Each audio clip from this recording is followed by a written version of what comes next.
लड़कों में किस एज से, किस उम्र से स्पर्म रिलीज होने शुरू होते हैं? ऑपोजिट जेंडर के लिए अट्रैक्शन किस एज से फील होने लगता है? कॉन्शियस इजैकुलेशन की मैस्टरबेट किया या कुछ ऐसा किया, उसमें इजैकुलेशन हुआ, वो 12, 13, 14 के बाद आता है। क्योंकि अब एज जो है 10 साल पे पीरियड आ रहा है, 9 साल पे पीरियड आ रहा है, तो ऐसा नहीं है ना कि उसके बाद ग्रोथ नहीं बढ़ता है। कि अगर आपको फीलिंग आती है, अगर किसी बॉय को वो फीलिंग आ रही है और वो मैस्टरबेट कभी कभार करके कर ले रहा है, तो ये कोई गुनाह नहीं है। मेंस्ट्रुअल कप की बात करते हैं तो उसमें बहुत इंपॉर्टेंट है कि वो 6 से 8 घंटे तक रख सकते हैं, बट अदरवाइज जो ये सारी चीजें हैं आपको 6 घंटे में चेंज करनी है। पिछले एपिसोड में हमने बातें की थी कामसूत्र और खजुराहो की। हमने आपको बताया था कि सेक्स एजुकेशन कितनी जरूरी है और उसे सही तरीके से कैसे दिया जाना चाहिए। इसी सीरीज में आगे बात करने के लिए मेरे बेबाक और बेझिझक अनीता के साथ आज मौजूद हैं डॉक्टर निधि झा। स्वागत है। Thank you. जरूरी है सबसे पहले ये समझना कि प्यूबर्टी क्या है। हम जब सेक्स एड की बात करते हैं, पिछली बार भी जब हमने चर्चा शुरू किया था, तो सबसे पहले जो आपने कहा था वो कहा था कि 3 साल की उम्र से जो है सेक्स एजुकेशन शुरू हो जाता है। तो एक उम्र ऐसी आती है जिसमें बच्चों को खुद भी उन चीजों का एहसास होना शुरू होता है, प्यूबर्टी शुरू होती है। तो सबसे पहले दर्शकों को बताएं कि प्यूबर्टी है क्या। प्यूबर्टी एक series of physical, psychological, emotional changes हैं, हार्मोनल चेंजेस हैं, जो एक बच्चे को ग्रेजुअली एडल्टहुड की तरफ ले जाते हैं। तो उसमें बहुत सारे स्टेजेस होते हैं, मेल्स के अलग होते हैं, फीमेल्स के अलग होते हैं, एजेस भी जो हम सीरीज लेते हैं वो मेल का अलग होता है, फीमेल का अलग होता है, और ये सब एक ग्रेजुअल प्रोसेस है विच starts around more than 8 years में फीमेल्स में स्टार्ट होता है, और 9 years के बाद जो होता है वो मेल्स में स्टार्ट होता है। फीमेल में 12, 13 पे जाके ग्रोथ फेज में वो कन्वर्ट हो जाता है, मेल्स में वो 13, 14 साल के बाद होता है। तो अब यहाँ पर जो मुझे लगता है वो ये कि शायद प्यूबर्टी के लिए बच्चों से ज्यादा पेरेंट्स को रेडी होने की जरूरत है। उन्हें समझना है कि ये अब वो समय आ गया है। तो पेरेंट्स कैसे समझे? क्या वो साइंस होंगे? क्या कुछ स्टेजेस भी हैं प्यूबर्टी की कि पेरेंट्स समझ पाएं कि अब किस तरह से आगे बढ़ना है? मैं फीमेल से स्टार्ट करती हूँ, दोनों में अलग अलग फेजेस हैं। फीमेल्स में कहते हैं हम थैलार्की, pubarche, growth spurt and menarche. थैलार्की मतलब ब्रेस्ट का डेवलपमेंट शुरू हो जाता है, थोड़े थोड़े मॉन्स टाइप छोटे ग्रोथ ब्रेस्ट के शुरू हो जाते हैं। प्यूबार्की मतलब कि जो अंडर आर्म्स का हेयर होता है, एक्सिलरी हेयर कहते हैं उसको, और प्यूबिक एरिया जो जेनिटल एयर का एरिया हेयर होता है, वो स्पार्श हेयर वहाँ आने शुरू हो जाते हैं। उसके बाद होता है ग्रोथ स्पर्ट। ग्रोथ स्पर्ट का मतलब कि सडनली लड़की के हाइट में ग्रोथ हो जाता है, और उसके बाद आता है मेनार्की, जब आपका प्रॉपर पीरियड स्टार्ट होता है। तो फीमेल में ये 4 स्टेजेस होते हैं। मेल्स को इसमें टैनर स्टेजेस करके हमने मैंने नहीं पहले लोगों ने बांटा हुआ है। उसमें क्या होता है, मेल्स में एक तो पहले थोड़े बहुत जो आपके पेनिस का साइज, प्रोस्टेट स्क्रोटम का साइज थोड़ा थोड़ा इंक्रीज होता है। उसके बाद क्या होता है कि होर्सनेस आती है, साउंड में होर्सनेस आती है, थोड़े थोड़े फेशियल हेयर्स आते हैं। उसके बाद आपका जो प्रॉपर टेस्टोस्टेरोन से जो ग्रोथ एनलार्जमेंट होता है वो होता है। उसके बाद ग्रोथ स्पर्ट आता है, जो प्रॉपर हाइट ग्रोथ होती है, वो प्रॉपर ग्रोथ स्पर्ट उसके बाद आता है। डॉक्टर, आपने बात की ग्रोथ स्पर्ट की, ग्रोथ बर्थडे की, और लड़कियों में आपने उसके एक स्टेज बताई, कुछ स्टेजेस बताई, जिसमें से एक वो होता है मेल्स में भी एक ग्रोथ स्पर्ट लास्ट में आता है। हाँ। गर्ल्स में भी, गर्ल्स की हाइट को लेकर एक्चुअली बहुत कंसर्न रहता है पेरेंट्स को। तो आपने बताया कि ग्रोथ के बाद मीनार्की है, यानी कि पीरियड शुरू होते हैं। तो क्या कुछ ऐसा है कि मीनार्की जब आती है तो हाइट या ग्रोथ जो है वो रुक जाती है? देखिए, आइडियली अगर जैसे मैंने आपको बताए stages, thelarche, pubarche, growth spurt and menopause, अगर हम एग्जैक्टली इसी से जाएं तो मेनार्की के बाद हाइट नहीं बढ़ती है। बट प्रैक्टिकली ऐसा देखा गया है कि ऐसा नहीं होता है, क्योंकि अब एज जो है 10 साल पे पीरियड आ रहा है, 9 साल पे पीरियड आ रहा है, तो ऐसा नहीं है ना कि उसके बाद ग्रोथ नहीं बढ़ता है। मैक्सिमम जो स्पर्ट है वो उससे पहले आ जाता है, लेकिन वो खत्म नहीं होता है। तो आपका जो मतलब अगर किसी की हाइट प्यूबर्टी के पहले या पीरियड के पहले अगर बच्चा 4'10", 4'11" का है तो वो बाद में जाके 5'2", 5'3" तक हो सकता है। मतलब स्पर्ट जो मेजर वाला है वो पीरियड से के पहले आएगा, बट थोड़ी थोड़ी थोड़ी ग्रोथ हो सकती है। And it is not fixed for everyone. ये डिपेंड भी करता है कि आपका जेनेटिक कैसा है, आपके पेरेंट्स कितने लंबे हैं, इस पे बहुत ज्यादा डिपेंड करता है। अगर आपका है कि आपके मदर की हाइट, आपके फादर की हाइट थोड़ी एवरेज है या बिलो एवरेज है, तो वो आपका ऑलमोस्ट जो जेनेटिक है वो डिसाइडेड है कि आप कितने होने वाले।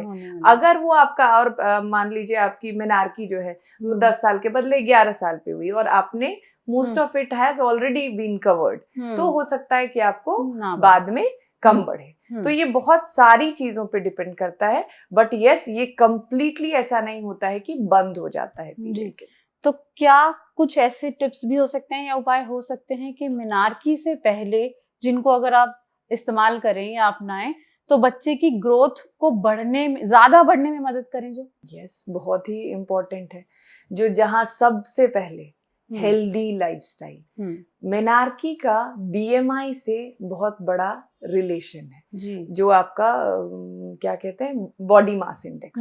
बॉडी मास इंडेक्स का मतलब कि हाइट और वेट का जो एक रेशियो होता है, तो उसमें क्या होता है अगर मोटापा बहुत जल्दी आ जाता है, बीएमआई अगर जल्दी बढ़ जाता है, तो एक स्पेसिफिक एज पे मेनार्की होनी है, एक स्पेसिफिक बीएमआई पे मेनार्की होनी है। अगर if you are able to prolong वो चाइल्डहुड ओबेसिटी को आप रोक लेते हैं, आप अगर अपने बच्चे को पहले से हेल्दी डाइट देते हैं, उसको एक्सरसाइज में इन्वॉल्व करते हैं, उसको स्पोर्ट्स में इन्वॉल्व करते हैं, तो उससे आपको 2 फायदे होते हैं। एक फायदा पहला तो ये होता है कि उसकी थोड़ी बहुत आप स्ट्रेंथिंग एक्सरसाइज से, स्पोर्ट्स खेलने से, बास्केटबॉल खेलने से जो डिफरेंट है, एक तो हाइट थोड़ी बढ़ती है, दूसरा होता है कि बीएमआई जल्दी अटेन नहीं होता है, मतलब मोटापा धीरे धीरे करके बढ़ता है, तो आपको जो ग्रोथ स्पर्ट का वाला फेज जो होता है वो आपका थोड़ा प्रोलॉन्ग हो जाता है, मेनार्की थोड़ी सी डिलेड हो जाती है।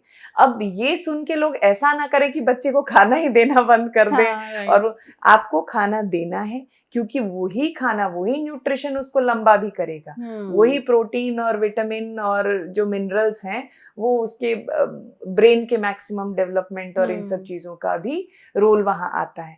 बट एक्सेसिव खाना जो है, जो अनहेल्दी चीजें हैं, कार्बोहाइड्रेट का इंटेक बहुत ज्यादा है, फैट का इंटेक बहुत ज्यादा है, टीवी के सामने बच्चा बहुत बैठा रहता है। देखिए एक बहुत इंपॉर्टेंट पार्ट है कि बच्चे को पढ़ना भी तो है, तो कुछ तो सिटिंग आवर्स तो उसको लगेंगे, तो आप एक रूटीनली अपने बच्चे को स्पोर्ट्स एक्टिविटी में जरूर डालिए। स्पोर्ट्स एनकरेज करना, क्योंकि आप एक्सरसाइज करने थोड़ी बोलेंगे, बच्चा बोर हो जाएगा। बहुत सारी हेवी वेट लिफ्टिंग ये वगैरह हम देना भी नहीं चाहते, क्योंकि वो हम आगे इसके बारे में बात करेंगे। तो आपको बच्चे को हेल्दी खाना देना है और एक्टिव लाइफस्टाइल में देना है, और स्पोर्ट्स के वैसे ही अपने ज्यादा बहुत सारे और फायदे हैं। एक अर्ली प्यूबर्टी टर्म भी आजकल बहुत यूज हो रही है, वो क्या है, उसे थोड़ा डिस्क्राइब करें। बस वही चीज, अर्ली प्यूबर्टी को हमारे लैंग्वेज में, मेडिकल लैंग्वेज में कहते हैं प्रीकॉशियस प्यूबर्टी। प्रीकॉशियस प्यूबर्टी, जब जो प्यूबर्टी होती है, जो पीरियड की एज होती है, वो 8 साल से कम में हो जाता है, तो उसको हम कहते हैं प्रीकॉशियस प्यूबर्टी। प्रीकॉशियस प्यूबर्टी बहुत सारी चीजों पे डिपेंड करता है। एक तो सबसे पहला तो यही जो मैंने आपको बोला, चाइल्डहुड ओबेसिटी। बहुत ज्यादा आपका जो ओबेसिटी है, फैट जो होता है वो ईस्ट्रोजन हार्मोन और बहुत सारे हार्मोन सेक्रीट करता है, तो वो टाइम से पहले आपका मतलब टाइम से पहले आपको मेनार्की करा देता है। ठीक है, एक तो पहले आपका ये हो गया। दूसरा, बहुत सारे हार्मोनल इम्बैलेंस है, जैसे हाइपोथायराइड है, बहुत तरह के हार्मोन्स हैं जिनकी वजह से भी टाइम से पहले प्यूबर्टी आ जाता है। उसके बाद कॉन्स्टिट्यूशनल हम हमेशा बोलते हैं, अगर फैमिली में मदर को, नानी को, जनरली होता नहीं ऐसा, बट अगर सिस्टर को थोड़ा एज से पहले आया हुआ है तो भी प्रीकॉशियस प्यूबर्टी हो जाती है। कभी कभी कुछ ब्रेन के कुछ ट्यूमर्स हैं, उस वजह से भी हो जाता है।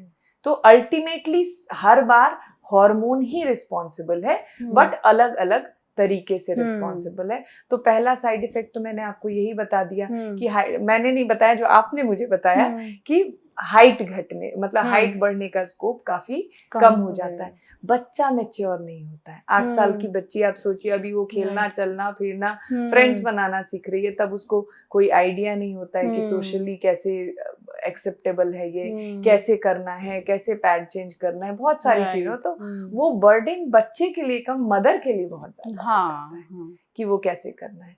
तो इसलिए हम हमेशा हर चीज की शुरुआत में 90% चीजें आपके हाथ में है।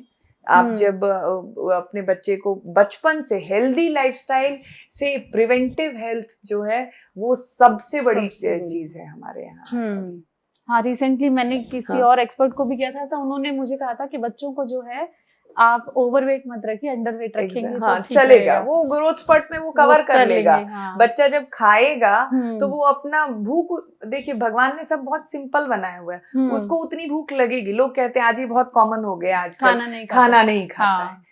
अब ये खाना नहीं खाता है, we are spoiled of options. आप जब जिस एरा में बड़े हुए थे तब पेरेंट्स को इतना नहीं था कि खाना, अब वो फिक्स खाना है, वही रोटी चावल दाल जो घर में बने वो उनको खाना है। अब बच्चा एक चॉकलेट खा लेता है या एक चिप्स का पैकेट, उनका they are very calorie dense diet, तो उसका एपेटाइट लूज हो जाता है। आप बच्चा खेलेगा और उसको भूख नहीं लगेगी, ये बहुत ही कम होता है। ये तभी होगा अगर उसको हीमोग्लोबिन की कमी है या प्रोटीन की कमी है या कुछ ऐसी चीज है, डेफिशिएंसी है जिस वजह से हाइपोथायराइड है और उसको भूख नहीं लगती, तो ये अलग बात है। बट अदरवाइज एक हेल्दी बच्चा अगर नहीं खा रहा है तो कहीं ना कहीं इसमें हमारी गलती, कहीं ना कहीं हमें से और ये इतना कॉमन हो गया है कि हमें गलती लगती ही नहीं है। अच्छा, कुछ ऐसी चीजें भी हैं जो नहीं खानी चाहिए ड्यूरिंग दिस पीरियड कि नहीं? अगर आप जैसे कई स्टडीज में और कई जगह कई रील्स भी ऐसे वायरल हो जाती है, उस पे भी बात करना बहुत जरूरी है कि आप बच्चे को अगर शुगर दे रहे हैं, देखिए ये धीरे धीरे धीरे करके बहुत प्रोमिनेंट हुआ है। जो हमारा व्हाइट शुगर है वो बहुत प्रोसेस्ड होता है, उसको लेके काफी सारी चीजें आई हैं। तो white sugar, I don't know the depth of it, but everywhere it is said कि व्हाइट शुगर को हमें खाने में कम करना चाहिए। तो व्हाइट शुगर एक चीज है, उसका रिप्लेसमेंट हम तो वही, फिर हम वापस से गुड़ पे आ जाइए, ब्राउन शुगर पे आ जाइए, वो सारी चीजें हमें अडेप्ट करनी है क्योंकि वो रिफाइंड कार्बोहाइड्रेट है, ये हमारा नेचुरल फॉर्म के कार्बोहाइड्रेट है। तो एक तो शुगर है, अदरवाइज कोई भी किसी भी तरह का प्रोसेस्ड फूड है, चाहे आपको वो सलामी, मॉडर्न है तो सॉसेजेस एंड सलामी खाते हैं, आप चीज खाते हैं वो भी प्रोसेस्ड है, वो आप जितने भी तरह के आपके जो pizza sauce, pasta sauce, preservatives हैं, तो ये सारी चीजें आपको बंद करनी है। But if you ask me कि अदरवाइज जो हमारे खाने उसमें क्या कट करना है, उसमें कुछ नहीं कट करना है। आपको हमेशा यही देखना है कि आपका कॉम्प्लेक्स कार्बोहाइड्रेट ज्यादा होना चाहिए। आप व्हाइट राइस के बदले ब्राउन राइस खा लीजिए। ब्राउन राइस थोड़ा मुझे लगता है ओवर वो है, आप बच्चे का अमाउंट कम कर दीजिए ना। आप जब सर्व कर रहे हैं टेबल पे तो आप राइस को कम करके दाल को बढ़ा दीजिए, पेट ही भरना है ना।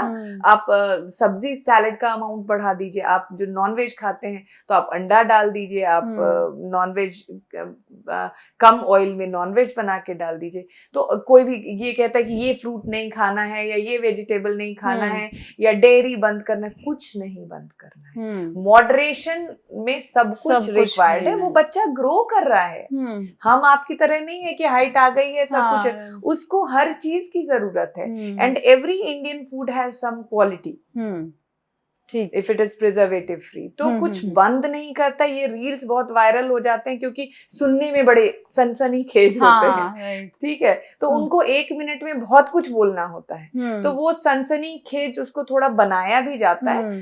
व्हाइट शुगर ठीक है, परफेक्ट नहीं है, लेकिन हमारी पुरानी जनरेशन, हम कब से तो ये व्हाइट शुगर खा रहे हैं। एक्सेसिव नहीं होना चाहिए। आप अदरवाइज ही शुगर के इंटेक को कम कर लीजिए, अदरवाइज मीठा जो है उसको कम कर लीजिए। अति किसी भी चीज की बुरी है, किसी भी चीज की बुरी है। तो ऐसा नहीं है कि मैं भी कहूंगी कि बच्चा पैदा हो तब से आप उसका चीनी बंद कर दीजिए। एक्सेसिव चीनी वाली चीजें मत दीजिए। ठीक है, अब फिर से प्यूबर्टी पे आते हैं।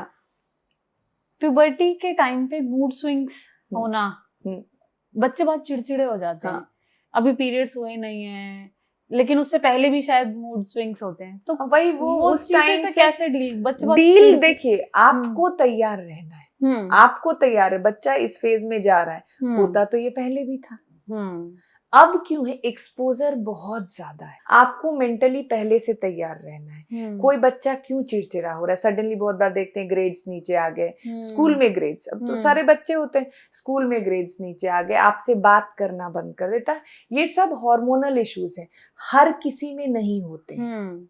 अगर आपके बच्चे में आ रहे हैं तो इनिशिएटिव इनिशिएटिव इनिशिएटिव, बस आपका बच्चा है, आपसे ज्यादा कोई नहीं समझ सकता है। इस बात को दिमाग में रख लीजिए। जहां मैंने पहले भी बताया था, आपसे नहीं हो रहा है, आप हेल्प लीजिए, डॉक्टर के पास जाइए, काउंसलर के पास जाइए, क्योंकि ये बहुत छोटी छोटी छोटी छोटी कॉम्प्लिकेटेड चीज हैं जो आप, हो सकता है कि हमारा क्या होता है, जब हम पेरेंट्स होते हैं तो हम इमोशनल कोशेंट बहुत बड़ा आ जाता है। बहुत सारी चीजें ना आपको क्लियर नहीं दिख, मेरा बच्चा आज जो मेरे से इतना प्यार, आप देखिए वो चेंज है, उस बच्चे को आपने पैदा किया, आप माँ बाप हैं, जो जिसके लिए आप, अभी छोटा होगा बच्चा तो आप 5 मिनट के लिए बाहर जाएंगे तो बच्चे रोते, वर्किंग फीमेल के लिए कितना डिफिकल्ट होता है, and you are always in guilt कि आप बच्चा सडनली एक दिन वो बच्चा कहता है कि मम्मा आप कब जा रहे हो, या वो आपको कहता है कि अच्छा छोड़ो, या आप नहीं समझते।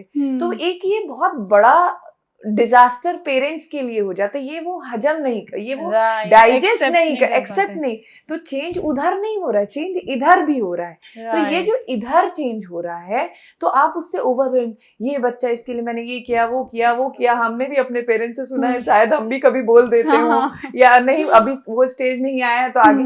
तो क्या होता है, वो एडजस्टमेंट दोनों तरफ चल रही है, एडजस्टमेंट सिर्फ बच्चे में नहीं, तो वो आपको एक्सेप्ट करना है, इसीलिए आप माँ बाप हैं, इसीलिए भगवान ने आपको ये जिम्मेदारी दी है। तो ये एक्सेप्टेंस बहुत जरूरी है, और इसके लिए वाइफ हस्बैंड मतलब माँ बाप दोनों का कोऑर्डिनेशन बहुत जरूरी है। कौन सा बच्चा, कोई बच्चा होता है कि माँ के ज्यादा क्लोज होता है, कोई बच्चा फादर के ज्यादा क्लोज होता है, बेटी होती है तो कुछ चीजें माँ को समझाना बहुत इजी हो जाता है, बेटा होता है तो वो जो चेंजेस मैंने बताए वो फादर के लिए एक्सप्लेन करना बहुत जरूरी हो जाता, मतलब बहुत ईजी हो जाता है। बहुत सारी चीजें माँ के लिए जो बहुत सीरियस होती है, फादर के लिए बहुत लाइट होती है, बहुत बार फादर के लिए जो होती है वो मदर के लिए बहुत लाइट। तो ये कोऑर्डिनेशन माँ बाप का, क्यों कहते हैं कि ब्रोकन मैरिजेस में बच्चे ज्यादा सफर करते हैं, तो ये माँ बाप का कोऑर्डिनेशन दोनों को हमेशा, अब हम पेरेंटिंग प्यूबर्टी से पेरेंटिंग पे आ गए, तो माँ बाप का कोऑर्डिनेशन बहुत हेल्प करता है। राइट, ठीक है। नॉर्मली क्या होता है कि बेटी को सारी चीजें माँ ही बता रही होती है, यहाँ पर फादर का रोल कहीं चला जाता है, बेटे का शायद फादर बताते होंगे, मुझे उतनी जानकारी हाँ, मुझे जानकारी नहीं है, मेरी बेटी है। यहाँ मैं आपसे चाहती हूँ कि आप थोड़ी अवेयरनेस फैलाएं और लोगों को बताएं कि बच्चों में जेंडर डिसाइड ना करें। अगर आप फादर हैं तो भी इतना खुला माहौल अपने घर में रखें, और कैसे रखें ये आप बेहतर बताएंगे, कि अगर पीरियड्स आए हैं और माँ अवेलेबल नहीं है तो फादर के साथ भी बेटी उतना ही कंफर्टेबली डिस्कस कर सके और उस सिचुएशन को डील कर सके। ये ना मैं बहुत पुरानी बात बताऊंगी, बहुत, जब मैं छोटी थी, जब मैं मेडिकल के लिए प्रिपेयर कर रही थी, मेरे साथ एक मैं तो पटना में रहती थी, वहीं कोचिंग करती थी, देयर वर फैमिली बच्चे जो दूसरे छोटे शहरों से आए होते थे, तो उसमें एक लड़की थी मेरे साथ, अब तो मुझे नाम भी नहीं पता है, उसके फादर डॉक्टर थे, और उसको कुछ पीरियड का इशू था। वो सब कुछ अपने पापा से डिस्कस करती थी, और उस टाइम मुझे बहुत अजीब लगता था और मुझे अच्छा भी नहीं लगता था। मेरा भी मैं नहीं समझती थी, शायद ignorance. That was the first time I saw कि कितने अच्छे से एक फादर अपनी बेटी को बता सकते हैं चीजें, और फिर वो आके हमसे बताती थी मुझे ये हो गया, मुझे तो कब से, उसको हाइपोथायराइड था और उसको कुछ कुछ इश्यूज होते थे। फादर डॉक्टर थे, मदर हाउसवाइफ थी, तो फादर सब कुछ ज्यादा अच्छे से समझते थे। This was long back, years back, and she was so comfortable। पापा बता देते थे नहीं आपको ऐसे ये करना है, ऐसे ये करना है, ऐसे ये करना है, कोई घबराने की बात नहीं है, सब कुछ नॉर्मल। ये चीजें पहले भी थी, लेकिन इतनी कम। हाँ, मैं यही बता रही हूँ, तब हमारे यहाँ नहीं थी। अब काफी अवेयरनेस बढ़ी है, लेकिन अभी भी उस लेवल को पहुंचना बहुत दूर है। उसमें बहुत सिंपल बात यह है कि फादर को पहले अपने आप को एजुकेट करना, राइट, क्योंकि उनके साथ होता नहीं है। और बहुत बार क्या होता है, मदर के साथ होता है, तो वो उसमें ना बहुत बार मदर अपनी एसोसिएशंस भी अटैच कर, बेटा पीरियड में बहुत पेन होता हो सकता है आपकी बेटी को ना हो, आप लेकिन दिमाग में डाल रहे हैं, दिमाग में है आपके। तो मुझे क्या लगता है कि कभी बायस फ्री एसोसिएशन, जब आप सिर्फ साइंस पढ़ के बोल रहे हैं, आप सिर्फ आर्टिकल पढ़ के बोल रहे हैं या डॉक्टर से बात करके बोल रहे हैं, तो हो सकता है कि आपका बायसनेस कम हो, आप एक ज्यादा ब्रॉड व्यू दे पाए। मैं जब फादर की बात कर रही हूँ, आप ज्यादा ब्रॉड व्यू दे पाए। तो इसलिए मुझे लगता है फादर का इन्वॉल्वमेंट बहुत ज्यादा इम्पोर्टेंट है।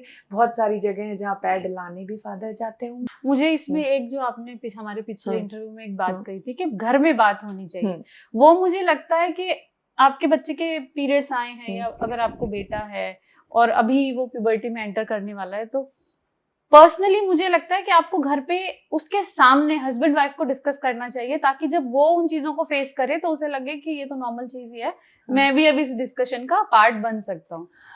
तो इसके लिए भी ट्रेनिंग चाहिए, क्या करना है क्या नहीं करना है। इसमें हमें भी बहुत बार साइकोलॉजिस्ट मतलब क्लासेस होते हैं, देयर आर क्लासेस जहाँ पे वो ट्रेन करते हैं, पेरेंट्स को ट्रेन करते हैं। अच्छा, बॉयज की बात की है तो अब बॉयज में हम देख लेते हैं कि लड़कों में प्यूबर्टी के साइंस क्या होते हैं और क्या स्टेजेस होते हैं उनके।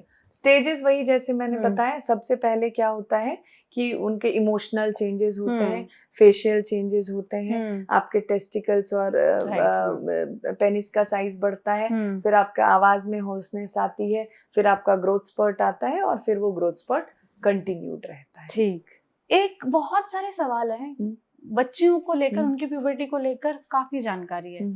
लड़के जो ज्यादातर सर्च करते रहते हैं, लड़कियां जो इतना सर्च शायद नहीं करती होंगी तो भी उन्हें कहीं ना कहीं से मिल जाती है, जो बहुत क्योंकि उनके साथ एसोसिएटेड जो एक पीरियड वाला चीज है ना, वो इसलिए लोगों ने ध्यान भी ज्यादा दिया है। लड़के बेचारों में वो अलग से एक चीज तो होती नहीं है, इसलिए शायद कहीं ना कहीं ये सफर किया है।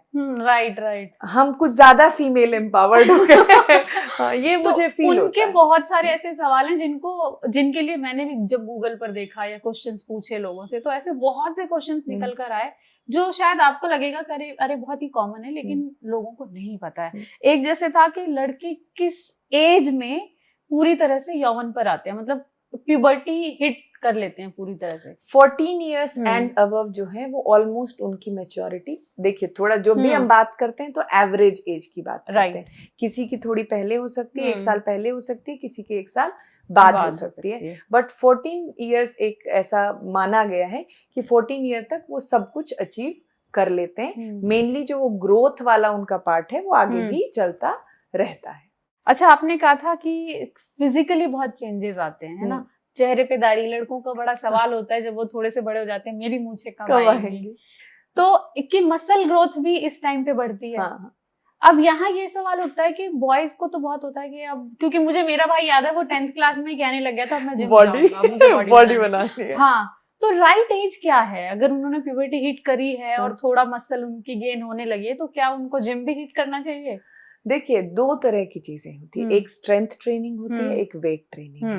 स्ट्रेंथ ट्रेनिंग जो होती है वो प्रॉपर ऐसे वेट लिफ्टिंग नहीं होता है, कोर बॉडी एक्सरसाइजेस होती हैं और बहुत तरह की, एक बहुत टेक्निकल चीज है। स्ट्रेंथ ट्रेनिंग वो किसी भी एज पे कर सकते हैं। वेट ट्रेनिंग जो प्रॉपर आप जिमिंग वाला बात होती है, वो हम कहते हैं कि एक बार आपका 14, 15, 16 अचीव हो जाए उसके बाद ही करना चाहिए, और थोड़ा लेट भी करना चाहिए। रीजन क्या होता है, लॉन्ग बोन्स जितने होते हैं ना, उसकी एंड प्लेट्स होती है, एपिफाइशियल प्लेट कहते हैं। बहुत बार क्या होता है कि उन प्लेट्स की इंजरी, देखिए आप जब भी करते हैं आप कोई भी हेवी वेट लिफ्टिंग, इंजरी के चांसेस तो होते हैं। तो अगर एपिफाइशियल प्लेट इंजरी हो जाती है, मतलब 2 बोन्स के एंड में जो प्लेट होती है उसके इंजरी में हो जाने से उस पार्ट का थोड़ा लंबा होना या वो रुक सकता है।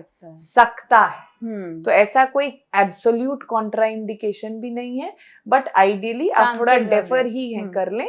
और वही तो बोला, जिम क्यों जाना है, आप स्विमिंग करिए, स्पोर्ट्स खेलिए, आप जैवलिन थ्रो करिए, आप भारी वैसे वाली चीजें करिए। आप सीधा जिम, मुझे somehow in kids और अदरवाइज ऑल्सो मुझे लगता है कि जिम से बेटर आप अपनी एनर्जी को कहीं लगाइए ना। राइट।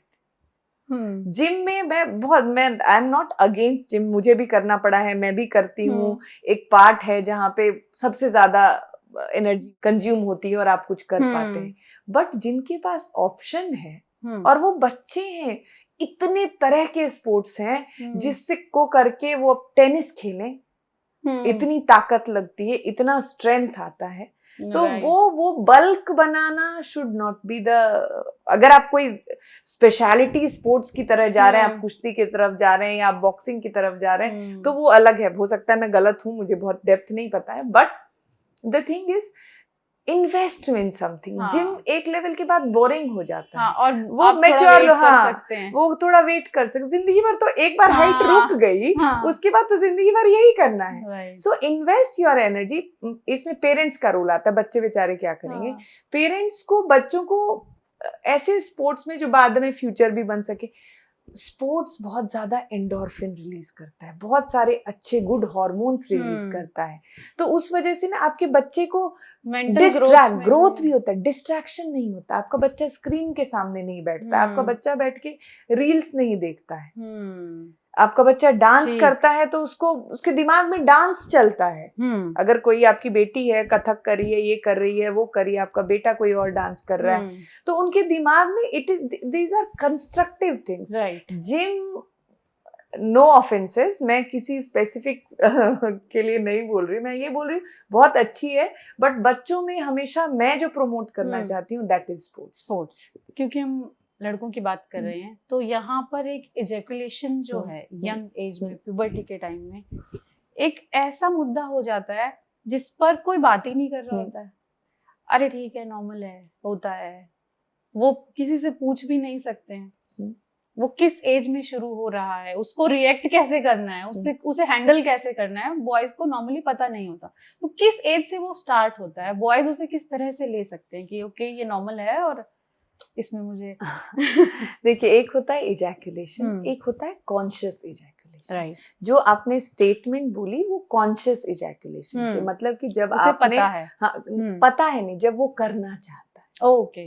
कॉन्शियस इजैकुलेशन की मैस्टरबेट किया या कुछ ऐसा किया, उसमें इजैकुलेशन हुआ, वो 12, 13, 14 के बाद आता है। जो अपने आप नाइटफॉल जिसको आप कहते हैं, वो जो होता है वो उससे पहले भी हो सकता है। तो उसके लिए ये यहाँ एक काउंसलिंग, सडनली बच्चा एक दिन सुबह उठा और उसको देखा कि अब उसके अंडरगारमेंट्स स्टेन्ड है या गीले हैं, तो उसमें घबरा सकता है। तो उन केसेस में फादर का रोल बनता है। आई ऑलवेज फील कि बॉयज आर मोर कंफर्टेबल। अब मैं ही लग रही होंगी कि सेम बात को दो अलग अलग लैंग्वेज, जब गर्ल्स की बात आई तो बोला फादर को कर दो, बॉयज की आई तो बोला नहीं सिर्फ फादर होना चाहिए उसमें भी। तो मुझे समहाउ लगता है, ये मेरा पर्सनल है, I might be not that correct, कि फादर बहुत अच्छे हैं इस मैटर में, कि उनको थोड़ा सा आइडिया कि हाँ नाइटफॉल हो सकता है, सडनली ऐसा अपने आप भी हो जाता है, उसके लिए बच्चे को तैयार रखना चाहिए। कॉन्शियस इजैकुलेशन जो होता है वो 12, 13, 14 के बाद ही आता है। ठीक, तो कॉन्शियस इजैकुलेशन से पहले या कितने पहले ये शुरू हो सकता है? देखिए, कुछ भी जो शुरू होता है ना वो 9-10 साल के बाद ही शुरू होता है। अगर आप फिजियोलॉजिकल तरीके से सब हो रहा है तो 9-10 साल के बाद ही शुरू होगा। ठीक है, तो आप उन लड़कों को कैसे समझाना चाहेंगे कि ये नॉर्मल चीज है, घबराएं नहीं, या आपको कोई समस्या नहीं हुई है? देखिए, एक जो आपका ग्रोथ, बहुत तरह के हार्मोन्स हैं वो सही डायरेक्शन में काम कर रहे हैं। आपका सब कुछ जो ग्रोथ है, जो आपका एंडोक्रिन हार्मोनल ग्रोथ है, जो आपका फिजिकल ग्रोथ है, वो सारी चीजें सही डायरेक्शन में जा रही हैं, इसीलिए वो आपको हो रहा है। अगर नहीं डायरेक्शन में जा रही होती तो शायद नहीं होता। तो you take it positively. Opposite gender के लिए अट्रैक्शन किस एज से फील होने लगता है? ऑपोजिट जेंडर, अगर हम पुराने जो हमारे साइकोलॉजिस्ट हैं उनकी बात शुरू करें तो वो तो कहते हैं कि माँ से ही जो अटैचमेंट होता है लड़के का, ये मेरी थियरी नहीं है, ये नाम भूल रही हूँ, जो हमारे एक बहुत फेमस साइकोलॉजिस्ट है, कि वो तो उसी टाइम से स्टार्ट हो जाता है। माँ लड़के को माँ से, अब कहते हैं ना कि बच्चे फादर के क्लोज होते हैं, उसको गलत सेंस में नहीं लेना चाहिए। थोड़ा बहुत वो होता है। बट जब वो प्यूबर्टल हम बात करते हैं, जो 8, 9, 10 साल की उम्र से ही स्टार्ट हो जाता है, उनको उस वक्त पता भी नहीं होता है कि वो जेंडर वाला वो है। वो दैट इज सो क्यूट, वो सारी चीजें बहुत नेचुरल हैं। और पता नहीं, जो स्ट्रॉन्ग वाली डिजायर होती है वो होती है आपके 11-12 साल से प्रॉपर स्टार्ट, उसके बाद स्टार्ट होती है। ठीक, उसके लिए एडल्टहुड तक नहीं वेट करना होता है, वो उस टाइम से हो जाती है। बट इतनी इंटेंस नहीं होती हैं, तो ठीक है। इमोशन की हम बात कर रहे हैं, गर्ल्स के मूड स्विंग्स की बात हर कोई करता है कि अरे चाहे वो फादर हो, मदर हो, हस्बैंड हो, भाई हो, बॉयफ्रेंड हो, सब मूड स्विंग एक ऐसा टॉपिक है जिसपे कोई भी बहुत देर तक लेक्चर दे सकता है कि अरे इसके मूड स्विंग्स। प्यूबर्टी के दौरान क्या बॉयज भी मूड स्विंग्स को फेस करते हैं? बिल्कुल फेस करते हैं।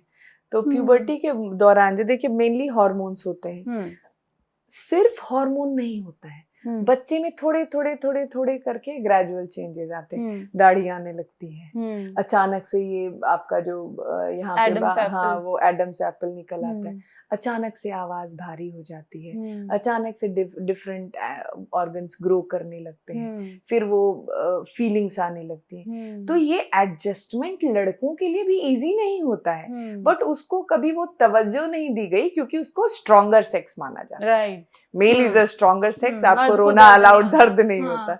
तो ये स्ट्रॉन्गर सेक्स बोल के इनको थोड़ा वो कर दिया गया है। इसमें भी, इनमें भी हार्मोनल चेंज क्या है। आपने बात की कि opposite sex attraction, opposite sex attraction वहां पे स्टार्ट हो गया है, but the guy has acne, उसको अब थोड़ी सी दाढ़ी आने लगी ना, वो प्लेन है, वो थोड़ी सी दाढ़ी है, उसी में कहीं एक्ने आ रहा है, मसल मास बिल्ड नहीं, अब ग्रोथ स्पर्ट है, तो अचानक से बेचारा या तो बहुत दुबला हो गया या चाइल्डहुड ओबेसिटी से है तो थोड़ा मोटा हो गया। तो ये सब चीजें, अच्छा दिखना, स्मार्ट लग के स्कूल जाना, ये सब तो स्टार्ट हो जाता है। But the person in the process, देखिए लड़कियां प्यूबर्टी के टुवर्ड्स थोड़ा ज्यादा सुंदर हो जाती हैं, लड़के बेचारे ज्यादा उतने अच्छे नहीं दिखते हैं। हाँ। और ये उनको अंदर से फील होता है, फील होता है। तो ऐसा नहीं, उनमें भी चेंजेस होते हैं और हमें उतना ही कॉन्शियस उनके लिए भी as parents, as uncle aunty, हमें उतना ही उनके लिए भी कॉन्शियस होना चाहिए जितना आप अपनी बेटी के लिए। अच्छा, इस टाइम पे बेचारे लड़कों को छेड़ा भी बहुत जाता है, अरे दाढ़ी आने लग गई, अरे ऐसी आ रही है।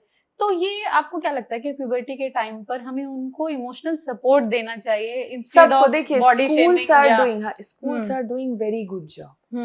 बहुत, मतलब जो डेवलप्ड स्कूल्स हैं, इवन उसमें ना वो प्रॉपर आजकल बच्चों को पढ़ाते हैं कि आपका प्यूबर मतलब ये आने वाला है, आपके ये चेंजेस हो सकते हैं, तो उसको तैयार करते हैं, जो पहले नहीं थी। अभी भी सारे स्कूल्स में नहीं होंगी, बहुत बार वो स्पेसिफिक लोगों को बुला के करवाते हैं, हम लोगों को बुला के करवाते हैं।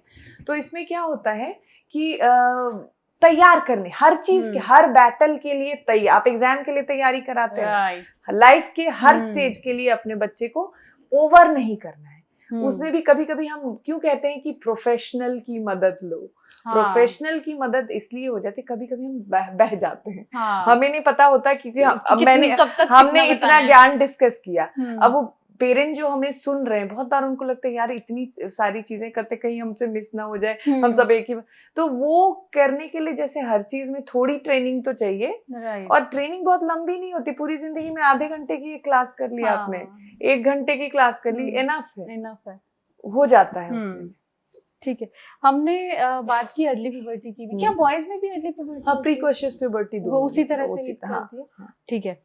एक लेट प्यूबर्टी का भी मैंने जिक्र देखा, वो क्या है? मतलब लेट प्यूबर्टी हम सबसे जो कॉमन होता है वो कॉन्स्टिट्यूशनल होता है। जब भी हम कॉन्स्टिट्यूशनल की बात करते हैं, कॉन्स्टिट्यूशनल मतलब कि आपके फादर भी थोड़े कम हाइट के हैं, मदर भी थोड़े कम हाइट की है, BMI भी कम है, तो क्या होता है कि आपको प्यूबर्टी जो है वो थोड़ी लेट आ सकती है, क्योंकि एक BMI अचीव करना है, जैसे मैंने आपको बताया, तो वो लेट है। तो सबसे ज्यादा जो है वो कॉन्स्टिट्यूशनल है कि फैमिली वाइज ही आप थोड़े कम उसके हैं, हाइट कम है, मोटापा कम भी है, कम है, हाँ, तो आपको वो थोड़ी लेट हो सकती है। और उसके बाद जो है वो वही कुछ हार्मोन्स, प्रोलैक्टिन कम हो जाते हैं, कभी टेस्टोस्टेरोन का डेफिसिट होता है, कभी कुछ जैसे वो जेनेटिक डिसऑर्डर्स हैं, टर्नर मतलब कुछ ऐसे अलग टर्नर सिंड्रोम है और बहुत सारे तरह के सिंड्रोमिक हैं, तो उन सब के से क्लाइनफेल्टर्स है, उस सब में भी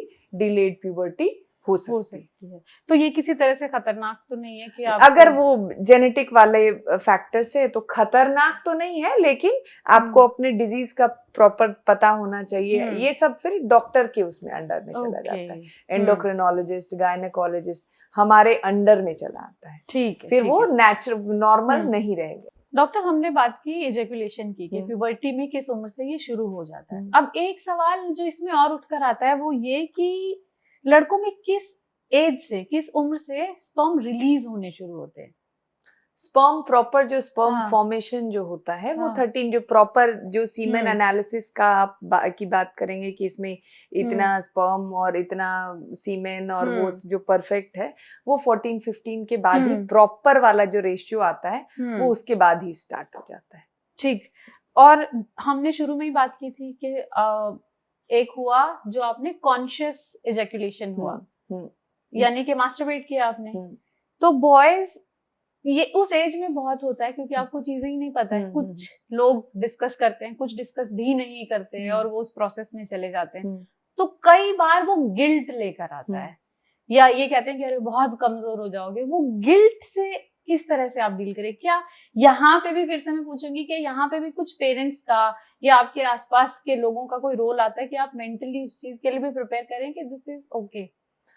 हाँ, जो फिर से वो रिपीट सुनने में लगेगा, वो ये वही है कि अगर आपको फीलिंग आती है, अगर किसी बॉय को वो फीलिंग आ रही है और वो मैस्टरबेट कभी कभार करके कर ले रहा है, तो ये कोई गुनाह नहीं है।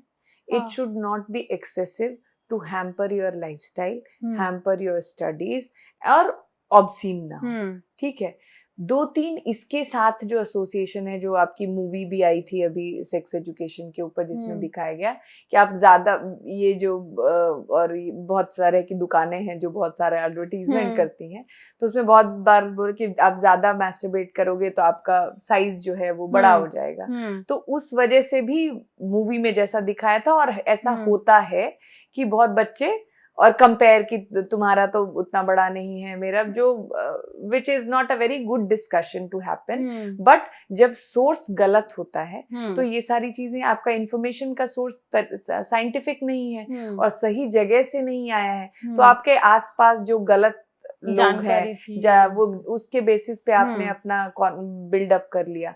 तो उस मूवी में सिंपली दिखाया गया था कि उसको किसी ने बोला कि आपका जो साइज है वो छोटा है, आप अगर बार बार करेंगे तो आपका साइज इंक्रीज हो जाएगा। तो ये कितनी ग्रॉसली गलत बात है जो बच्चे को सिखाई गई और उसने लिया और फिर वो जो भी उसके साथ हुआ। तो मैं ये कहना चाहती हूँ कि वंस मतलब कुछ कभी कभी हो तो इट इज ओके, गिल्ट में नहीं रहना चाहिए। It is normal process of getting into your adulthood, but उसका लाइफ में इससे बहुत ज्यादा इम्पोर्टेंट चीजें हैं और उस टाइम पे हैं जो आपका करियर है, वो आपकी फैमिली है, आपकी पढ़ाई है, आपका गोल है, उन सबको हैम्पर ना करे तो इट इज ओके। इस बोझ को लेके आपको बहुत बार बच्चा साइकोलॉजिकल डिप्रेशन में या बहुत सारी चीजों में चला जाता है और उसके अपने नॉर्मल करिकुलर एक्स्ट्रा करिकुलर चीजों में उससे इफेक्ट हो जाती है। तो ये गिल्ट नहीं होना चाहिए। कुछ मिथ्स भी हैं जिनको ब्रेक कर लेते हैं प्यूबर्टी से जुड़े हुए, कि प्यूबर्टी जो है वो सबको एक ही उम्र में हिट करती है। नहीं, बिल्कुल नहीं। जैसे कि मैंने बताया कि आपका डाइट स्टेटस, जब आप अगर कंपेयर करोगे, अब तो इंडियन फूड स्टैंडर्ड्स भी डिफरेंट हो गए होंगे, लेकिन अगर आप अभी से 15 से 20 साल की पहले की बात करते थे तो जो इंडियन गर्ल्स और बॉयज आपको दिखते थे 10 से 11 साल में, वो अगर आप डेवलप्ड कंट्री के बच्चों को 10 से 11 साल की एज में देखते थे तो बहुत फर्क होता था। तो एक्सपोजर, डाइट, आपके फैमिली कॉन्स्टिट्यूशन क्या है, आपका बॉडी वेट कितना है, उस सब पे बहुत सारी चीजें, आपके डाइटरी हैबिट्स में कितना फैट कितना प्रोटीन है। अगर आप पहले वेल बिल्ट हो जाते हैं तो आपको पहले प्यूबर्टी आ सकती है। अगर आपकी सिस्टर को पहले आई हुई है तो आपको आ सकती है, आपके ब्रदर को पहले लेट से आया हुआ है तो आपको लेट आ सकता है। तो इसमें बहुत सारे फैक्टर्स हैं। अगर लीन एंड थिन है तो आपको थोड़ा डिलेड हो सकता है, अगर बहुत फैट है तो थोड़ा पहले हो सकता है। तो सबके लिए सब बराबर नहीं है, इसीलिए हम जब भी साइंस में कुछ बात करते हैं तो वो देते हैं, रेंज देते हैं, इस रेंज में हर रेंज देते हैं। किसी को नहीं कहना है तो डेडलाइन नहीं कि 11 साल में पीरियड आ जाना चाहिए, 12 साल में, ये तो ये हर चीज का एक रेंज है। तो वो रेंज में वैरी करता है, कोई एक फिक्स्ड एज नहीं। अब ये नेक्स्ट मिथ जो है इसी से थोड़ा जुड़ा हुआ है, मुझे लगता है जवाब भी हो ही गया होगा इसमें, कि प्यूबर्टी के जो चेंजेस हैं वो ओवरनाइट ही हो जाते हैं। नहीं नहीं, ओवर ये प्रॉपर फीमेल में 8 to 13 इयर्स, मेल्स में 9 to 14 इयर्स। इसीलिए आपको देखिए एक साल मैंने बढ़ा दिया तो ग्रोथ स्पर्ट भी बढ़ गया। तो अगर आपने नोटिस किया होगा या जनरल बातों में आपने सुना होगा बचपन में या अभी भी, कि लड़कियां थोड़ी पहले बड़ी होती हैं, सेम एज के लड़के थोड़े बाद में बड़े होते हैं, क्योंकि उनका ग्रोथ स्पर्ट जो होता है, लड़कियों का ग्रोथ स्पर्ट लड़कों से 1-2 साल पहले आ जाता है, तो वो ज्यादा बड़ी दिखती है। अल्टीमेटली फाइनली वो लड़का जाके टॉल होना है, लेकिन कुछ टाइम के लिए ऐसा आता है कि लड़की बड़ी दिखती है। अब ये अगला सवाल बहुत इंपॉर्टेंट हो जाता है। मिथ है कि प्यूबर्टी जो है वो आपको सिर्फ फिजिकली ही चेंजेस आपके अंदर लाती है, मेंटली भी प्यूबर्टी आपको इफेक्ट करती है? इस बारे में तो लोग सोचते ही नहीं है। मेंटली इफेक्ट कर रही है ना, यही है कि you are becoming, moving from a girl to a woman, right. In male you are moving from boyhood to a adult manhood. तो ये तो जर्नी है ना, ये एक दिन में कैसे हो जाएगा? साइकोलॉजिकल कैसे नहीं है? साइकोलॉजिकल है। आपने खुद ही, हमारे क्वेश्चन में ही आंसर होता है। आपने बोला कि मूड स्विंग्स होते हैं, आपने बोला कि कॉन्शियसनेस कपड़ों को लेके बढ़ जाती है, आप कैसे दिख रहे हैं उसको लेके बढ़ जाती है, आप अपने में ज्यादा इन्वॉल्व होने लगते हैं, अपने फ्रेंड्स पेयर्स ग्रुप में ज्यादा इन्वॉल्व होने लगते हैं, जबकि इससे पहले आप पेरेंट्स और फैमिली के साथ ज्यादा इन्वॉल्व थे। ये तो मेंटल साइकोलॉजी सब एक साथ चल रहा है, चेंज होता है, वो तो होना ही होना। बिल्कुल। रिस्पॉन्सिबल, बहुत बार आप बचपन में बच्चों की तरह होते हैं, पॉजिटिव एस्पेक्ट, हम हमेशा प्यूबर्टी के ना नेगेटिव एस्पेक्ट्स की बात कर रहे हैं। We don't talk about the positive aspects. बच्चा बहुत सिंसियर हो जाता है, बच्चा अपनी रिस्पॉन्सिबिलिटी लेने लगता है, बच्चा ज्यादा अच्छा दिखना चाहता है, वो भी तो एक अच्छी बात है। ग्रूम रहना चाहता है, ये भी तो एक अच्छी बात है। वो एक टाइम होता है जब बच्चा, मुझे लगता है बहुत बार कि वो भी एक एज होता है जब डिसाइड होता है, अगर आपका गाइडेंस बेटर हो तो बच्चा ज्यादा पढ़ाई में जाएगा या स्पोर्ट्स में जाएगा या इसमें जाएगा या किस में जाएगा। वो भी एक बहुत अच्छा फेज है। लेकिन इसको सोशल मीडिया और मुझे लगता है कि डेवलप्ड कंट्रीज ने इसको बहुत बड़ा मुद्दा बना दिया। बहुत एक प्यारा सा एज है, एक स्विच कर रहे हैं जब आप, तो वो जब आप बच्चे से अचानक से उसके ऊपर, बच्चे के ऊपर कितना बर्डन है सोचिए। उसको पढ़ने में भी अच्छा करना, उसको देखने में भी अच्छा करना, उसको जुल्फें भी लहरानी है, उसको अंदर से आता है ना, ये आप वो नहीं कर रहे हो ना। तो एक बड़ा प्यारा सा स्टेज है। हमें घबराना नहीं है, as parents, as caregivers हमें घबराना नहीं है। सबसे पहले अपने इमोशंस को कंट्रोल करना है। बहुत अच्छी एक फेज है, आप इसको एंजॉय करिए। आपका बच्चा छोटे से बड़ा हो रहा है। आप उसको जो सिखाएंगे वो सब सीखेगा धीरे धीरे करके। तो it is a very good age, very, मतलब आपको वो छोटी चीजें आप देखिएगा ना, आपको बहुत अच्छा लगेगा। प्यूबर्टी ब्लॉकर्स, ये कुछ हैं जो मैं अभी सर्च कर रही थी तो मुझे मिला, ये इनफर्टिलिटी को लीड करते हैं, क्या कुछ ऐसा है? Puberty blockers I have not read much and we don't advice कि आप ये लेक्चर सुन के प्यूबर्टी ब्लॉकर्स, इट इज, ये सिर्फ उनके लिए बात होनी चाहिए जहां पे हम प्रिकॉशियस प्यूबर्टी की बात करते हैं या history of precocious puberty in family है। तो उस जगह पे आप अपने डॉक्टर के पास जा सकते हैं। और इस बार ये कोई भी चीज, हम जब भी प्यूबर्टी की बात करते हैं, सब कुछ हार्मोनल है। ये हार्मोन टाइप की चीजें घर में डिस्कस करके नहीं ली जाती है। राइट। ये सारी दवाइयां हैं प्रॉपर, जो प्रॉपर एंडोक्रिनोलॉजिस्ट, गायनेकोलॉजिस्ट, यूरोलॉजिस्ट, इनके उसमें लेनी चाहिए। तो ये ब्लॉकर को अपने हिसाब से टच ही नहीं करना है। तो better not to talk about this. आप जाइए, आपको कुछ फैमिली हिस्ट्री है, आपको लगता है बच्चा टाइम से पहले ग्रो कर रहा है या बहुत डिले हो रहा है, तो आप तुरंत जाइए अपने। ये बहुत एक सेंसिटिव, आपका बॉडी चेंज हो रहा है, इसमें ये हार्मोन नहीं सेक्रेट होती थी, वो होने लगी है। ऑर्गन्स पहले से बने हुए थे लेकिन वो एक्टिव नहीं हुए थे, वो अब धीरे धीरे एक्टिव। तो इसमें से कोई भी चीज इंटरनेट देख के या रील्स देख के प्लीज मेरी विनती है कि ये सब ना करें। आप कोई भी डाउट है सीधा अपने पीडियाट्रिशियन, इस एज में तो सब पीडियाट्रिशियन के पास जाते हैं, अपने पीडियाट्रिशियन के पास जाइए, वो आपको सही चीजें बताएंगे। जो वो नहीं बता पाएंगे उसके लिए आपको एक अच्छा डॉक्टर बता देंगे। राइट। आपको ये सब नहीं करना है, कुछ भी नहीं। ये ब्लॉकर, वो ब्लॉकर, घरेलू नुस्खे, प्लीज ये हार्मोन्स हैं, इनसे दूर रहें। ठीक है। हमने, मुझे लगता है लड़कों की तो बहुत बातें कर ली। अब लड़कियों में जब भी प्यूबर्टी की बात होती है तो मीनार्की सबसे अहम हो जाता है, क्योंकि वो फिजिकली, मेंटली, इमोशनली हर तरह से उन्हें बदल रहा है। वहां बहुत सारे ऐसे सवाल होते हैं जिनका जवाब वो तलाश रही होती हैं। जैसे बहुत लंबे समय से कहा जा रहा है कि पीरियड में गंदा खून, तो क्या वाकई वो जो ब्लड जो पीरियड में आ रहा है वो गंदा होता है, डर्टी होता है? तो ये सवाल जो आपने पूछा है, ये one of the most commonly asked question होगा। अब ये मैं आपको प्रॉपर मॉडल के साथ समझाना चाहूंगी। हर महिला को, और ये मेरा फेवरेट आंसर भी है, हर महिला को एक बच्चेदानी होती है जिसको यूट्रस कहते हैं, 2 अंडेदानी होती है जिसको कि ओवरी कहते हैं, और ये 2 फैलोपियन ट्यूब्स होते हैं जी।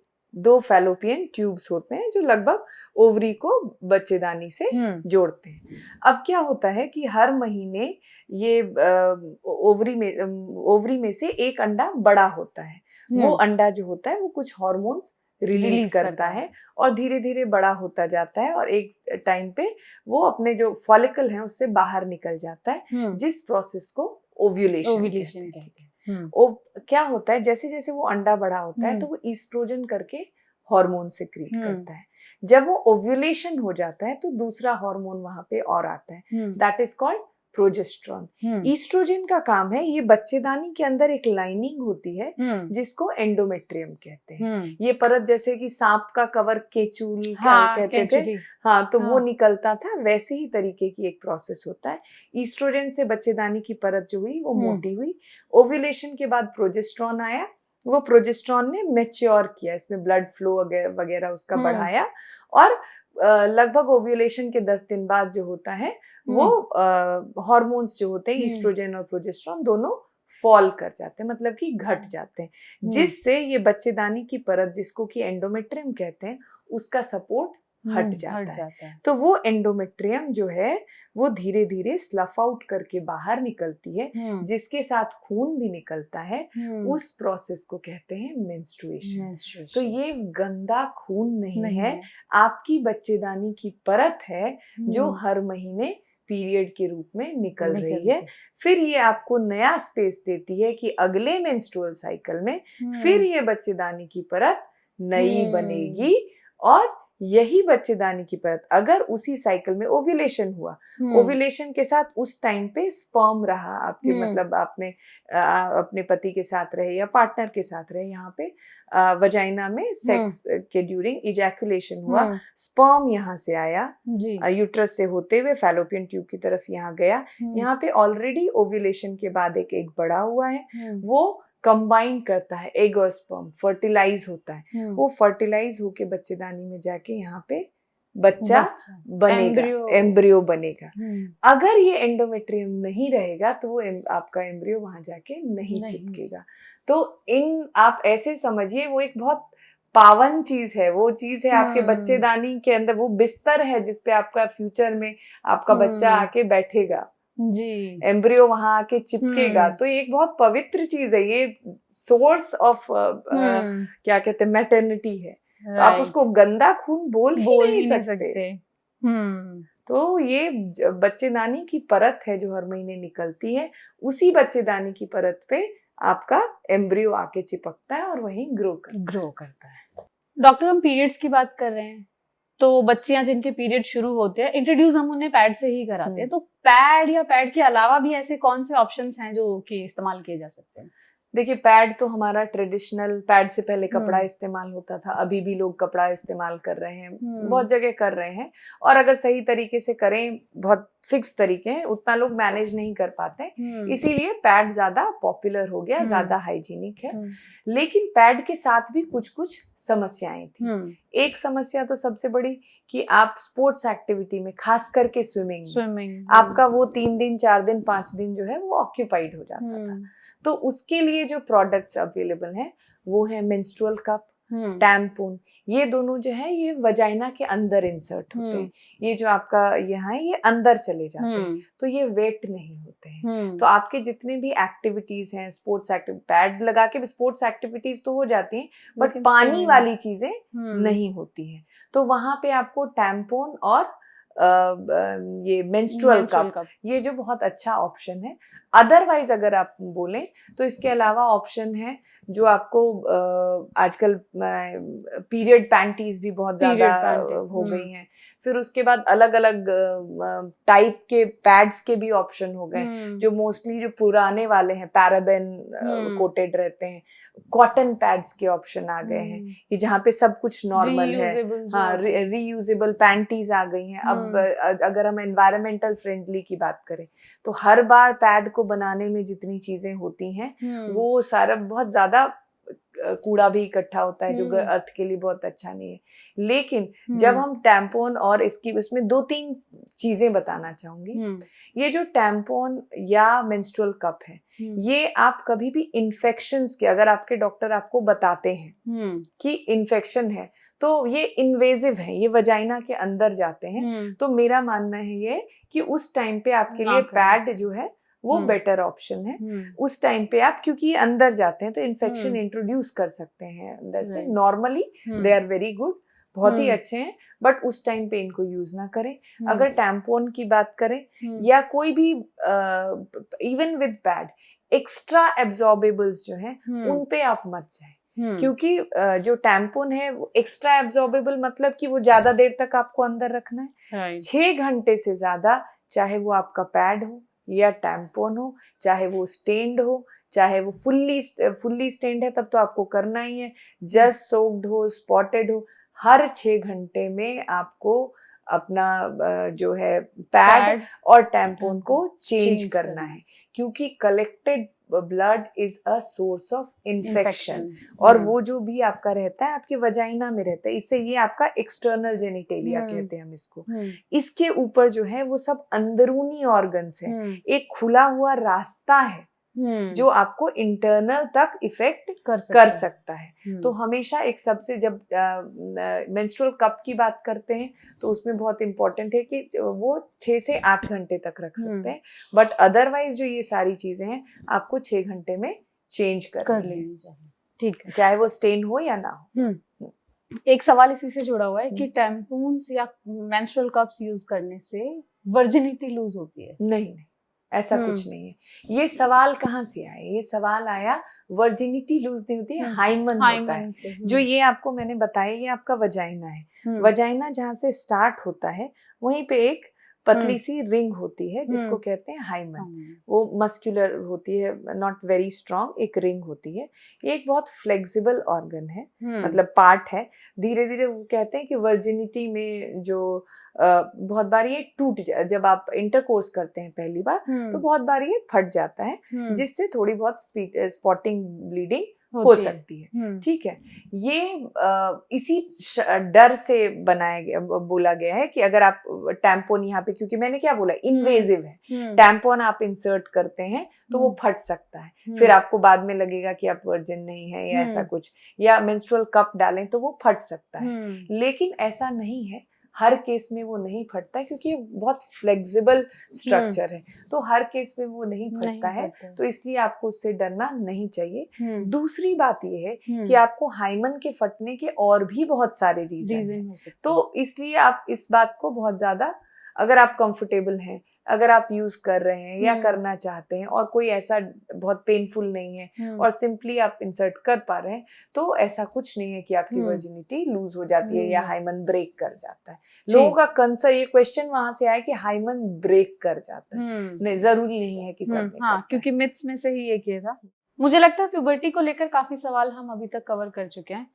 कुछ हमारे पुराने वीडियो से सवाल आए थे जिनके जवाब मुझे लगता है देना बहुत जरूरी है, नहीं तो वो वीडियो अभी तक अधूरा माना जाएगा। आपने बात की थी वजाइनसमस की उस वीडियो में, उसको थोड़ा डिस्क्राइब करें क्योंकि लोग जानना चाहते हैं कि वो क्या है। वजाइनिस्मस सिंपल लैंग्वेज में अगर हम पूछेंगे, कोई भी तरह का आपके वजाइना में इंसर्शन, चाहे वो पेनिस हो, चाहे वो टैम्पून हो, चाहे वो मेंस्ट्रुअल कप हो, चाहे वो फिंगर हो, या चाहे वो किसी तरह का कुछ और इंसर्ट करना हो, अगर उस प्रोसेस में आपको पेन होता है, दैट इज कॉल्ड वजाइनिस्मस। ठीक है, कुछ भी इंसर्ट करने में आपको पेन हो रहा है तो वो वजाइनिस्मस और है। एक बार नहीं, हर बार हो रहा है, ये इतना ज्यादा हो रहा है कि आप नहीं कर पा रहे, तो उसको वजाइनिस्मस कहते हैं। उसकी भी बहुत सारी ग्रेडिंग्स हैं, थोड़ा बहुत से लेके बिल्कुल ऐसा भी होता है कि अब टच ही नहीं करने दीजिएगा आप एग्जामिन के लिए। तो उसके बहुत सारे ग्रेडिंग्स हैं जिसके डेप्थ में हम नहीं जाते हैं। हमारे पास जो सबसे ज्यादा आता है वो इनफर्टिलिटी के फॉर्म में आता है। ये एक इतना सेंसिटिव इशू है कि लोग जनरली जल्दी बाहर नहीं आते हैं इस बात को लेके, लेकिन ये बहुत अब आई वुड से कि लोग काफी जागरूक हो गए हैं, तो अब तो लोग काफी पहले आ जाते हैं कि नहीं, हमारा आज फर्स्ट नाइट था, हमने ट्राई किया और हम नहीं कर पाए। तो इसका जो सबसे पहला बात होता है कि दो कारण हो सकते हैं। एक तो या तो यहाँ पे आपका बहुत स्ट्रक्चरल कोई एबनॉर्मेलिटी है, या तो आपका हाइमन बहुत स्टिफ है, या बहुत यहाँ के मसल जो है वो बहुत कॉन्स्ट्रिक्टेड है, या हो सकता है कि आपको कुछ वहां पे स्ट्रक्चर है जो इंसर्ट नहीं होने दे रहा है। ये वाला जो फिजिकल वाला पोर्शन है वो बहुत कम है। ये 10 to 20% केसेस में ही है। Most of the pain of vaginismus is psychological in origin. जो मैंने आपको बताया कि पहले जैसे क्या बोला कि किसी की मदर ने बोला कि नहीं, सेक्स के टाइम पे बहुत पेन होता है, या कहीं उन्होंने सुन लिया, या कहीं उनको लगा कि देखिए, अगर आप फर्स्ट इंटरकोर्स करते हैं या जहाँ पे वर्जिन, वो फर्स्ट एक्ट आपको पेनफुल हो सकता है। रीजन बीइंग कि उसमें एक तो आपको टेक्निक नहीं पता है, एकोमोडेशन करने की उतनी कैपेसिटी नहीं है, अभी कम है। हाइमन भी हो सकता है, वो भी कभी कभी रिजिड हाइमन होता है, तो उसमें मतलब पेन हो सकता है। जो आपके पार्टनर हैं वो भी बहुत प्रैक्टिस नहीं है, आप दोनों के लिए एक नया है, तो शुरू के 1-2 इंटरकोर्स में उसको हम नॉर्मल ले सकते हैं। लेकिन अगर आप बार बार कर रहे हैं और तो भी आपको पेन हो रहा है, it means that it is vaginismus. तो ये ट्रीटेबल है? बिल्कुल 100% ट्रीटेबल है, 100% ट्रीटेबल है। सबसे ज्यादा नॉन ट्रीटेबल का रीजन क्यों है? आप डॉक्टर के पास नहीं जा रहे हैं। आप अपने गायनेकोलॉजिस्ट को जाके पूछिए और डिमांड करिए कि नहीं मैडम, मुझे इसको ठीक करना है। पहले क्या होता था कि लोग साल दर साल ऐसे ही रह जाते थे, क्योंकि उनको हिम्मत नहीं होती थी कि डॉक्टर के पास जाके। और आते कैसे थे हमारे पास? इनफर्टिल, बच्चा नहीं हो रहा है, बच्चा किसी को नहीं पता कि बच्चा नहीं हो रहा है, क्यों नहीं हो रहा है। फिर जब हम बैठ के बात करते थे तो पता चलता था कि इन्होंने ये तो सेक्स ही नहीं, कंज्यूमेट ही नहीं कर पाए, सेक्स ही नहीं कर पाए, इसलिए इनको बच्चा नहीं हो रहा है। तो ये कंप्लीटली 99% भी नहीं, 100% ट्रीटेबल है। बस आपको जाना है और आपको बात करनी है। ठीक। एक हमने बात की थी कि बच्चे के बाद महिलाओं के शरीर में कुछ बदलाव होते हैं, तो किन्नी हमारे एक व्यूअर का सवाल था कि अगर इस तरह के कुछ बदलाव होते हैं वजाइना में, तो हाउ इट विल, कि वो क्या उसे रीगेन कर सकते हैं, क्या उनको ठीक किया जा सकता है? वहां भी 100% नहीं होता है, लेकिन 80 to 90% तक। I am a cosmetic gynaecologist, तो हमारा काम बहुत हद तक ये भी होता है। इसमें जो कहते हैं, इसमें फंक्शनल भी कुछ प्रॉब्लम होती है, जैसे कि पहले मैंने बताया था कि थोड़ा वजाइना ढीला हो सकता है, क्योंकि 10 सेंटीमीटर का हेड बाहर आ रहा है, राइट, बहुत बड़ा होता है बच्चे, तो वो ढीला हो सकता है।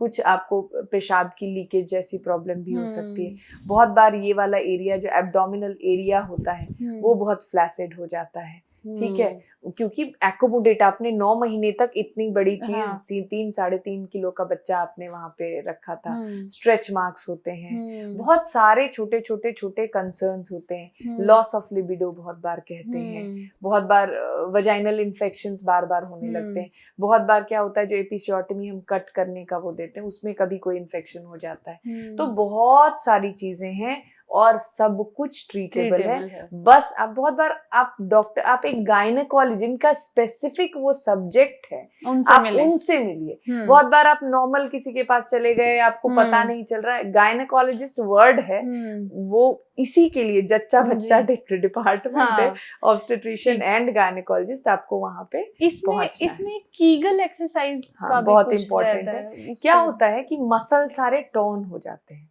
और मसल वीक हो जाते हैं, लूज भी हो जाते हैं, टॉर्न भी हो जाते हैं, तो उनको रीगेन करने के लिए आपको मसल्स को एक्टिव करना है। तो कीगल का जो सबसे सिंपल तरीका, उसके बहुत वेरिएशन है, उसमें भी बहुत इन डेप्थ है, उसके लिए भी इंस्ट्रूमेंट्स हैं जो यूज किए जाते हैं, हमारे हाइफेम चेयर है, बहुत सारी चीजें हैं। आई विल स्टार्ट जो सबसे कॉमनली हम कहते हैं, एक तो जो आपका पोस्ट प्रेगनेंसी वेट होता है उस पे आप काम करें, ठीक है उसको। और एक दिन में ये क्या होता है ना, बहुत बार अचानक से लड़की, ये भी एक ग्रोथ है, वो उधर तो प्यूबर्टी थी, ये भी एक बहुत बड़ा एस्पेक्ट है, आप लड़की से माँ बन जाते हैं, बहुत बड़ा एस्पेक्ट है। और इसको डील करने के लिए हमें तैयार बहुत ज्यादा, बच्चा बच्चा सब इतने बच्चे में खुश रहते हैं कि समहाउ माँ से थोड़ी नजर हट जाती है और माँ कभी कभार अपने आप को अकेला भी फील करने लगती है। तो उसमें जो इम्पोर्टेंट है कि आप अपने पे एक छोटा सा मी टाइम, एक 15 मिनट्स का ब्रेक, जब आपका बच्चा डिलीवर होता है 15 मिनट का टाइम आप वाइफ हस्बैंड अपने लिए, 24 घंटे में 15 मिनट तो निकाल सकते हैं। एक इतनी ओवरवेल्म्ड होती है माँ, दूध पिला रही है, बच्चा रो रहा है, पॉटी कर रहा है, सुसु कर रहा है, इतने सारे लोग आए हुए, बहुत कुछ होता है ओवरवेल्म। उसमें अगर आप 10 मिनट शांति से बैठ के चाय पी लेते हैं, वो भी आपको वो बाकी के 23 घंटे और 50 मिनट चार्ज कर देता है। तो थोड़ा थोड़ा सा वो 10 मिनट पहले 10 मिनट एक वॉक करके आ जाइए, 15 मिनट का कुछ एक हवा खा के आ जाइए। तो वो सब चीजें भी बहुत मैटर करती हैं। धीरे धीरे धीरे करके आपको दूध पिलाने के लिए इतना कार्बोहाइड्रेट नहीं चाहिए, प्रोटीन चाहिए, मिनरल, मतलब आप पोस्ट प्रेग्नेंट, पोस्ट डिलीवरी 15 दिन के बाद से या इवन जस्ट पोस्ट डिलीवरी आप अपने डाइट पे काम कर सकती हैं, आपके बच्चे का दूध आता रहे। तो बहुत कीगल्स एक्सरसाइज है, प्रॉपर तरीके से वेट लॉस करना है, कोर स्ट्रेंथनिंग एक्सरसाइजेज हैं, पोस्टपार्टम एक्सरसाइजेज हैं, उसके बाद हम हैं। बिल्कुल ठीक है। तो एक आखिरी सवाल था जो हमारे व्यूअर की तरफ से आया था, हमने प्रीमेच्योर इजैकुलेशन की बात की होगी उस वीडियो में, तो वो जानना चाहते हैं कि इसके ट्रीटमेंट्स क्या हैं, उन्हें डिटेल में बताएं। प्रीमेच्योर इजैकुलेशन के ट्रीटमेंट है कि देखिए क्या है, दो चीजें हैं। क्यों कह रहे हैं प्रीमेच्योर इजैकुलेशन? आपका ऑर्गेज्म नहीं अचीव हुआ उससे पहले आपका क्या कहते हैं, इजैकुलेशन पहले हो गया, ऑर्गेज्म नहीं अचीव हुआ और उससे पहले आपका स्पर्म जो है, सीमेन जो था वो बाहर निकल गया। तो उसके लिए बहुत सारी दवाइयां हैं, बहुत सारे एक्सरसाइजेस हैं, और आपको प्रॉपरली, ये ऐसी बात नहीं है जिसके लिए जो मैं यहीं पे प्रिस्क्राइब कर दूं और कुछ कर लें। बहुत सारे मेंटल कॉग्निटिव वाले साइकोलॉजिकल काउंसलिंग है, बहुत सारी चीजें। इसके लिए आपको स्पेसिफिक यूरोलॉजिस्ट से जाके मिलना पड़ेगा, वजह जाननी होगी, और शाय मत होइए। सबसे बड़ा एक ही मैसेज, दुनिया में हमने एड्स का भी इलाज ढूंढ लिया, हमने कैंसर का भी इलाज ढूंढ लिया, आप उन सब चीजों के लिए डॉक्टर के पास जा रहे हैं, आप अपनी छोटी छोटी चीजों से इतना क्यों झेप रहे हैं? हर चीज का इलाज है, बस आप कंसर्न्ड डॉक्टर के पास पहुंच जाइए। आप मेरे पास हैं तो भी मैं आपको यूरोलॉजिस्ट के पास भेज दूंगी, आप एक फिजिशियन के पास भी जाइएगा, वो भी एक दो करके फिर वो आपको यूरोलॉजिस्ट के पास भेज देंगे या सेक्सोलॉजिस्ट के पास भेज देंगे। तो हर चीज के स्पेसिफिक डॉक्टर्स हैं, डोंट शाई आउट। आप बस अस्पताल पहुंच जाइए, एक मल्टी स्पेशलिटी हॉस्पिटल पहुंच जाइए, वहां पे लोग आपको पहुंचा देंगे जहाँ पहुंचना है। जी, शुक्रिया डॉक्टर, थैंक यू। तो यहाँ डॉक्टर निधि ने आपको बताया कि शर्माइए मत, झिझक छोड़िए और खुलकर अपनी समस्या पर बात कीजिए। तो मैं बेझिझक अनीता आपसे कहती हूँ कि लाज को लगाइए आंच और आगे बढ़कर हमसे पूछिए सवाल।